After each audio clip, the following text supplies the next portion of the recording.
হামে বিপুল সংখ্যক শিশু মৃত্যুতে হতবাক পুরো দেশ। রোববার পর্যন্ত মারা গেছে 459 জন। প্রশ্ন উঠেছে, কেন এত শিশুর মৃত্যু হচ্ছে? মঙ্গলবার সচিবালয়ে সরকারের কার্যক্রম নিয়ে নিয়মিত ব্রিফিংয়ে নিয়ে কথা বলেন তথ্যমন্ত্রী। পরিস্থিতির জন্য বিগত সরকারকে দায়ী করে তিনি বলেন, আগামী 1 বছর শিশু সব রোগের টিকা নিশ্চিত করা হয়েছে। বিগত সরকারের এক্ষেত্রে দায়িত্ব পালন করার ক্ষেত্রে যে উদাসীনতা ছিল এ কথা আপনারাই গণমাধ্যমে বলেছেন।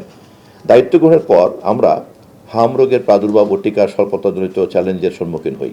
তথ্যমন্ত্রী জানান, গণমাধ্যমকে নিয়মের মধ্যে আনতে কমিশন করা হবে। আর অপসাংবাদিকতার বিরুদ্ধে আইন অনুযায়ী পদক্ষেপ নেওয়ার কথা জানান প্রধানমন্ত্রীর তথ্য উপদেষ্টা। শেখ হাসিনা দেশে ফিরলে ইনসাফ পাবেন বলেও আশ্বস্ত করেন তিনি। গণমাধ্যম ব্যবস্থাপনার ক্ষেত্রে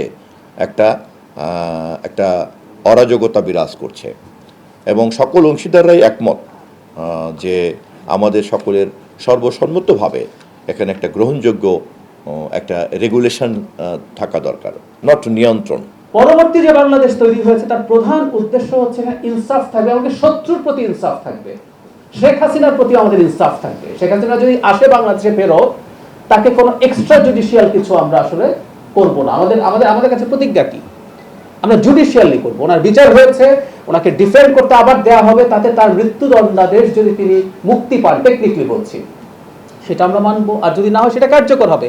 এটাই হচ্ছে ইনসাফ, কারণ মৃত্যুদণ্ড হওয়াও কিন্তু ইনসাফ। র‍্যাব বিলুপ্তি চাওয়া বিএনপি এখন কেন এলিট ফোর্স বহাল রাখতে চায়, তার ব্যাখ্যাও দেন তথ্য উপদেষ্টা। এক অর্থে র‍্যাব আগের মতো করে থাকছে না।